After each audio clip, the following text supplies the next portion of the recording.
Welcome back to another episode of Pan's Picks. This is the show where I go through an NFL team's schedule and I decide the probability in which I think they're going to win.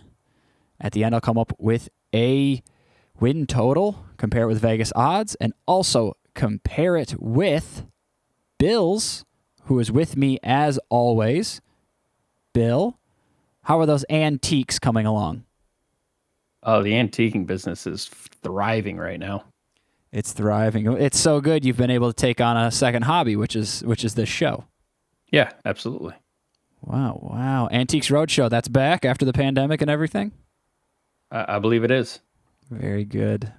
Well, enough about that. What are we doing today? Who do we got? We have the Indianapolis Colts. Indy was 9-8 last season, second in the AFC South. Matt Ryan and Nick Foles try to pick up where Carson Wentz failed last season.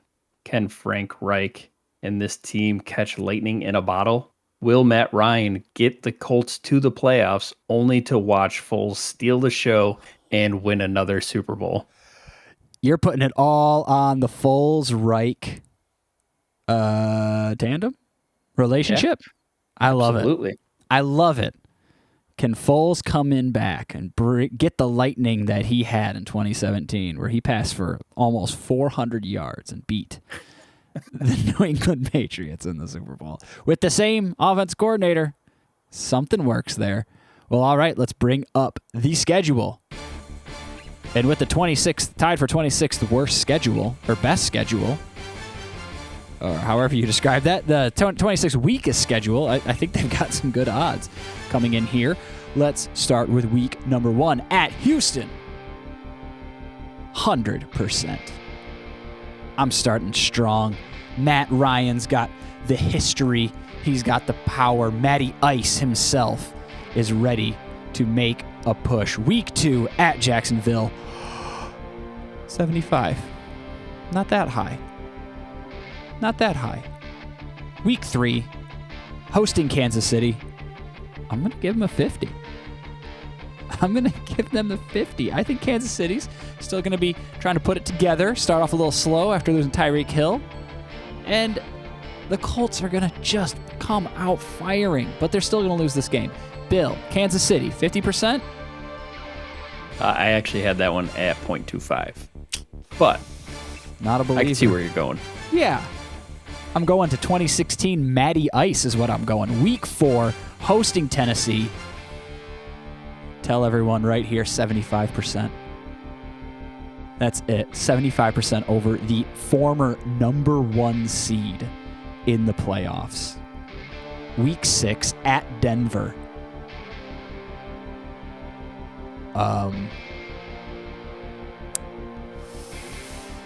They're going to take a little step down. They're going to be a little high. We're going to go with 25%. I think Denver's going to feel good in week 5. Well, I came in firing, but let's slow the brakes a little bit. Matt Ryan's going to be getting a little tired at this point. Week 6, hosting Jacksonville. 75%. Pretty good. Week 7 at Tennessee. Well, let's go with a 50%. I'll give Tennessee the slight favorite in this one. A big swing from that week 4. Bill, at Tennessee, 50%. Who do you got? Yeah, I had that one 50-50. In this matchup, I would probably lean towards... I'm going to go with Indy on that one. Okay. Week 8, hosting Washington. Clear. That is right. I agree. Let me guess. Carson Wentz, hot pick. Why?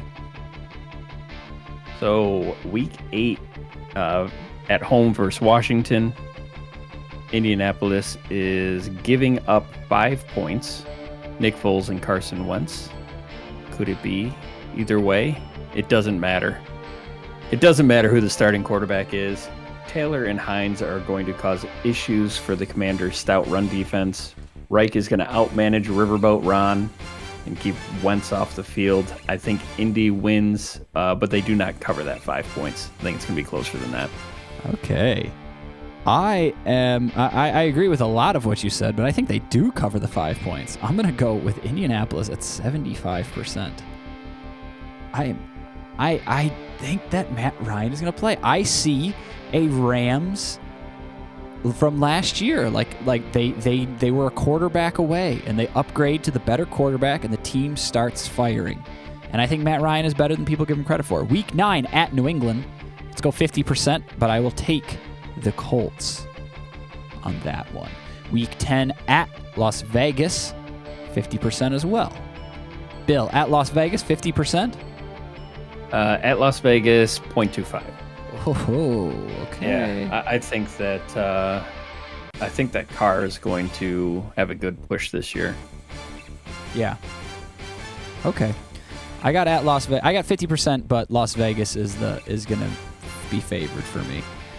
Week 11, hosting Philadelphia. Hot pick. I agree. That's a hot pick too. What do we got there? Hot pick for what reasons? Yeah, Week 11 versus Philadelphia at home. Indy is giving up 3 points. Another NFC East showdown. Frank's old team comes into town with a lot of new faces, looking much different than the offense he left them with. Philly's on a short turnaround, and on the road, I'll take Indy to cover. All right, Indy to cover. Let's see. I will go 50% as well on that one, and I will also go, Indy to cover. I agree. They'll come in. I think Indianapolis is strong. Week 12, hosting Pittsburgh. I think Pittsburgh's going to give them problems. They're just going to be a little annoying, but Indianapolis will still win. So we're going to go 50% Indianapolis on this one. Bill, Indianapolis 50% versus Pittsburgh. Where do you see it? That one, I did have at 50, but I take Indy in that one. I think Pittsburgh is a huge downgrade this season. Definitely. Week 13 at Dallas. Let's go with a 50 as well. I think Indianapolis has the chance to beat pretty much any team. But, they'll have trouble dominating teams as well at the same time. But that's at Dallas, 50%. But Dallas will take it. Week 14 bye. Week 15 at Minnesota. Let's go with another 50%. Indianapolis will... I'm going to take Indianapolis as the favorite to win that game at Minnesota, but I think it's a 50%, definitely a really close one. Bill, do you take Minnesota or Indianapolis in that one? That one is a good matchup. I believe that I would have to take Minnesota in that one. Okay. I think that the wide receiver core is better for Minnesota. I think Kirk Cousins can do it. Okay. Yeah. He can step in. Week 16. If Kirk Cousins doesn't work out and Matt Ryan don't work out, then Kirk Cousins can just be let go of Minnesota, and then he can be the new try-again quarterback for the Colts, right? I don't know why. I can just totally see that happening. If Matt Ryan doesn't work out and Kirk Cousins doesn't work out in Minnesota, he will absolutely be the quarterback of the Colts next season. That seems inevitable if that scenario happens. I love it. Week 16, hosting the Chargers. This is where I'm going to give them a little bit of a difficult play here, and the Chargers are going to win 25% on this Chargers game. I think they're going to come in Indianapolis. Indianapolis had a bad run towards the end of the season, and maybe they're going to slip up here. Week 17 at the Giants. Once again, I think they might start slipping 50%. I'm just feeling them a little lower. I definitely think they'll win, but I'm going to give them a 50%. Bill, do you see them 50% against the Giants? I have, unfortunately, a 75 on that one. Oof. Unfortunately. Giants fan himself had to bite the bullet, be honest with himself. Week 18, Houston at home, 100%. The Colts season starts at 100%, ends at 100%. Against Houston, they'll be trying to get as many wins as possible. I think they'll still be playing for it in Week 18. And now, let's pull up what we've got for the win totals. Adding mine up together, cross-referencing Bills and Vegas. Ooh. We're all on the same coin here. 9.5 from Vegas, which I do agree. Some people might think that's a little high considering the 9 last year, but I think Ryan is an upgrade, and I think the strength of schedule is supportive of their team. I mean, outside of blowing a game against Jacksonville last year, they should have had 10 wins. So I like them. I liked them last year. I was sitting there thinking, if any team in the AFC that you kind of thought, oh, are they really good, could make a run in the playoffs, I thought it was going to be the Colts. I thought they would be able to go into places like Nashville and maybe even places like Kansas City and just make it really hard for those teams. And I thought they were scary. I was as a Bills fan too, I was scared of this Colts team. Granted, they smashed the Bills in the middle of the season, but looking at them as a wild card team, I didn't want the Bills to play them. I wouldn't have wanted other teams to play them. I thought they could really upset good teams, and they did upset good teams. They were a good team in a lot of situations last year, but towards the end of the season, they blew it. Jacksonville should have been a walk in the park, and somehow they just did not come out. Wentz fumbled and stumbled and whatever through that game, and the next thing you know, they're not in the playoffs, and they allow that ridiculous Chargers-Raiders scenario to exist. I mean, you got to remember that was all contingent on the fact that the Colts lost to one of the worst teams in football. Billy, are you shocked as me? What are your thoughts on this season? Yeah, I think that my concern is that the lack of wide receiver depth for this team. Mm-hmm. Michael Pittman is great, but then after that, Paris Campbell and Alec Pierce. Really, your next best proven catcher is Mo Alley Cox, a VCU alum. But I just think that there's definitely, with T.Y. Hilton gone, there's definitely a big gap, and they didn't do anything to backfill that position. So I think that as long as the running backs stay healthy, they have a fighting chance this season. But it's going to definitely be a long road if there's any injuries on this team. I am surprised. That is the one kind of chink in the armor of this team, which I think might win games without even passing the ball, considering how good Jonathan Taylor was and how good players like Quentin Nelson are in their offensive line. And then their defense, middle of the road last year, very opportunistic, I believe. Lots of takeaways, 33 takeaways last season. So I do think that their wide receiving core is something to be of concern. Upgrading at the quarterback position, if it is an upgrade, it's a little hard to tell, but I do think it is. Like I said earlier, I do kind of see it as a Rams. Is Matthew Stafford really going to be better than Jared Goff? And then when you put him in there, you're like, whoa, yeah, he is better. They won the Super Bowl. He's way better.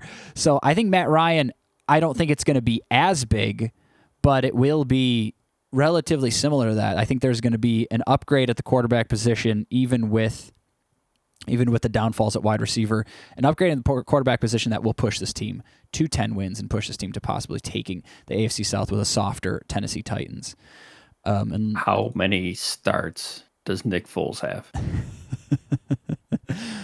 Well, if I implied that Nick Foles was going to start every game this year, then they would have won 17. So, he'll if he starts any, they're going to be wins. Doesn't really matter. So I'll give that to him. If that's the answer you were looking for. No, I'm just wondering. I mean, Matt Ryan has not been one to. He's been healthy. He's been an Iron Man for sure, season over season. But he's getting later in his career. Things start to settle in. Is there an opportunity for somebody to sneak in there? I mean, last year they didn't have the backup like they do this year for once. So, well, if I would say if things start to go wrong, or if someone gets hurt, if Matt Ryan gets hurt, they absolutely have a solid backup. I mean, Nick Foles can come out and win 4 games in a row. and play impossibly good, because he's shown to be able to do that, and especially under Frank Reich, right? So it definitely makes it easier to give them wins. It makes it easier when you know that Nick Foles is back there and he can come in and, I mean, Nick Foles has a 7-touchdown game. Am I wrong? I'm right about that, right? He has a 7-touchdown, 0-interception game with the Eagles years ago. This is without Reich, and then he wins a Super Bowl with them. He can come out and make it happen. Maybe it just depends on what he eats that morning. I have no idea. He can show up. He's like Fitzpatrick in that way, really. So whatever happens to Matt Ryan, even if Nick Foles started the whole season, I could still see them winning 8 or 9 games. The team is good, and Nick Foles plays well. I think they win 10 games regardless, really. I mean, maybe not if he was injured the whole season, but if he misses a few games, they still beat Houston. You know, they can still beat the Raiders. They could still beat New England and Tennessee, in my mind. So, yeah, even with Nick Foles, I think that they're really solid in that position. And Matt Ryan, I think he finds a little bit of his 2016 glory back. I think he'll have a running back to hand the ball off to. His defense isn't going to give up 42 points a game. You know, he'll actually have a stable hand. He'll be on a stable team for the first time in 5 years. And we're talking about Matt Ryan, a player who's passed for almost 5,000 yards in a season, who's been an MVP, who's gone to a Super Bowl, who's led teams to 13 wins and won division titles and won playoff games. He's a good player. I think he's just kind of been in a crappy situation, and it might be very reminiscent of Matthew Stafford, I think. That's what I'm seeing here.